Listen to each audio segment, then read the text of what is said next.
מלך העולם, אשר בחר בנביאים טובים, ורצה בדבריהם הנאמרים באמת. ברוך אתה, אדוני, הבוחר בתורה, ובמשה עבדו, ובישראל עמו, ובנביאי האמת בצדק.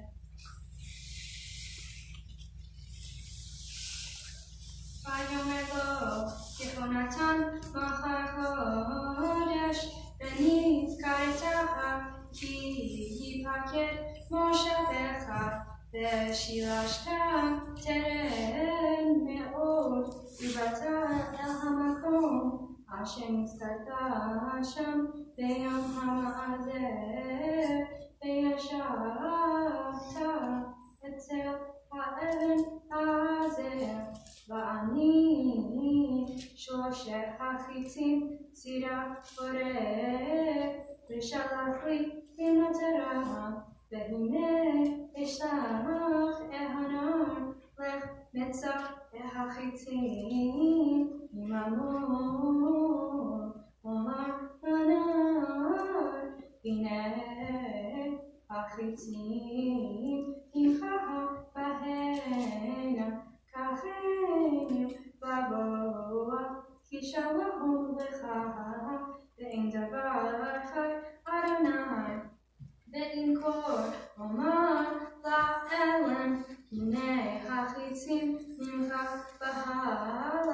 בהלה כי שלחך אדוני והדבר אשר דיברנו אני ואתה הנה אדוני ואין פינך העולם.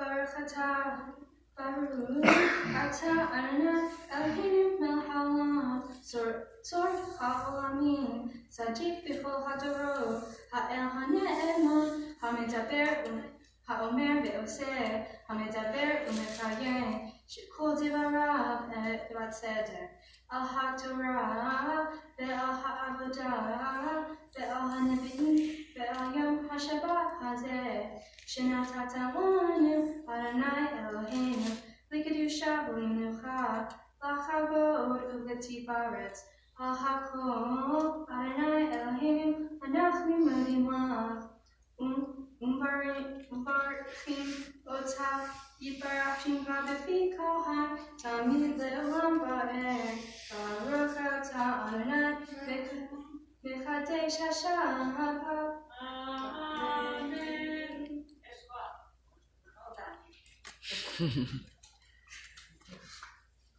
You can relate? Yes. You can read. Well, that was your speech, right? Yeah. In which you will explain to everyone about your Torah portion. Yeah. And see, I like when we have Bat Mitzvah. I don't need to give a sermon because this task lies on the shoulders of the Bat Mitzvah, and you're out for a treat. And a really great speech. Shabbat Shalom, everyone. Thank you all so much for joining me as I become a Bat Mitzvah. I've been studying Torah and rehearsing for quite some time now. My Torah portion is the story about Isaac and his two sons, Esau and Jacob. The brothers, despite sharing the same birthday, had nothing in common. Esau, the eldest of the two, grew up in the wilderness, becoming and training to be a skilled hunter who brought food back to his father. This made Isaac favor his older son over his younger son, as Esau could put food in his mouth and feed the family. Jacob, however, grew up indoors with his mother, learning to cook and help around the house. One day, Esau came home from a hunt hungrier than usual.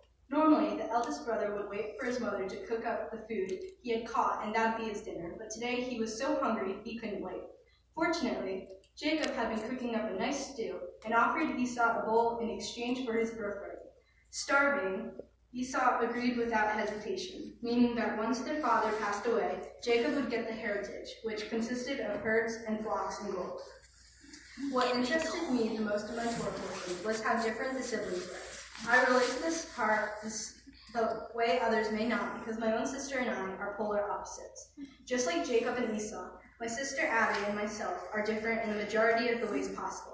She likes dresses and gymnastics, while I like sports and shorts. Her room is an explosion of pinks and purples, while mine is more toned down blue. The lesson that my Torah portion taught me was to embrace others' flaws and mistakes instead of criticizing them for it. Jacob, even though he did something that wasn't all that great, is still considered one of our forefathers. So to me, it shows that you can look past the mistakes in life and move forward. I think that this is a very important lesson that should be taught more often than it really is, and I do believe it is one that everyone should know and do.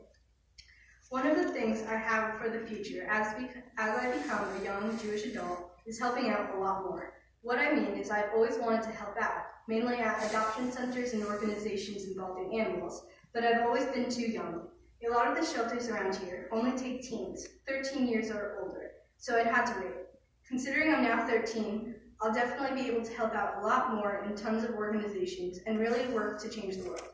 Speaking of animal shelters, my Mitzvah project is working to help a newly established local animal shelter in Pakistan named Wise. Wise takes surrendered and abandoned dogs and fosters them. Eventually, the dogs are placed in their forever homes. So in order to help get the shelter off the ground, I decided to team up with Park Lane Jewelry, and together we managed to help out the animals in need.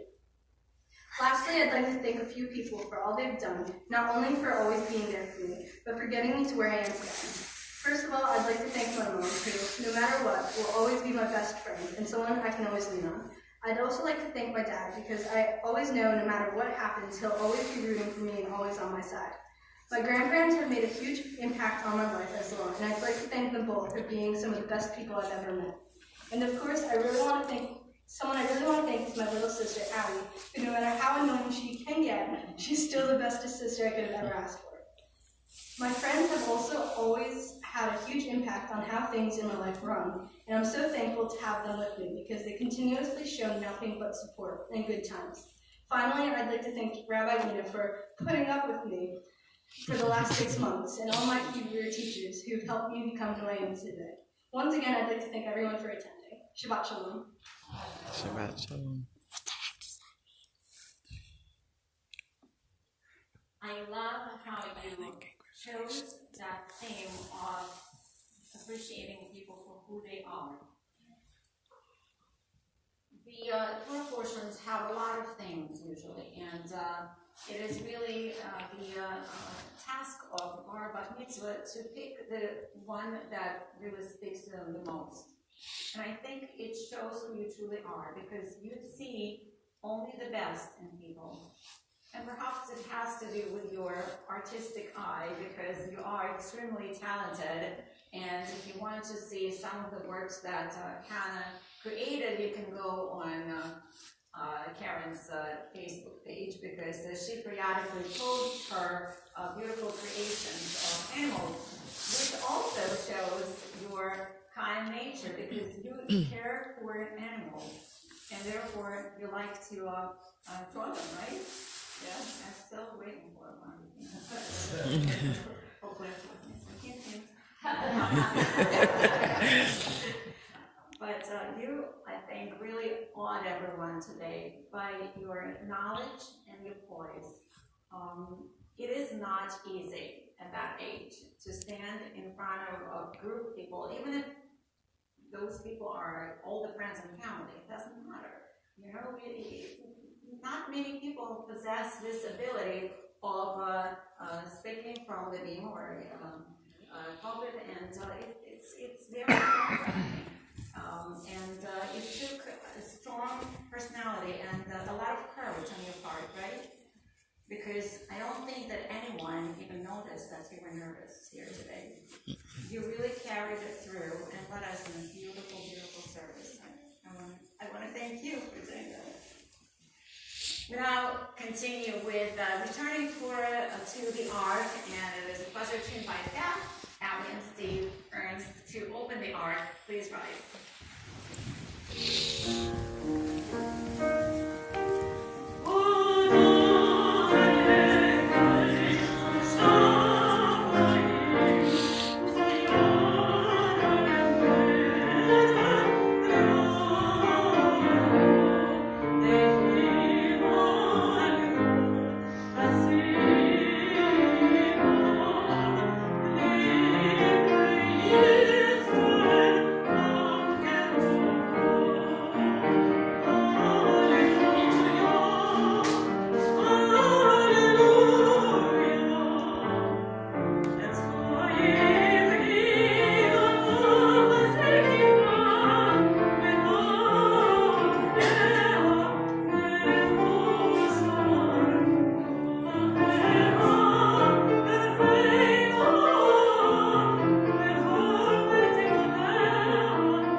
Amazing.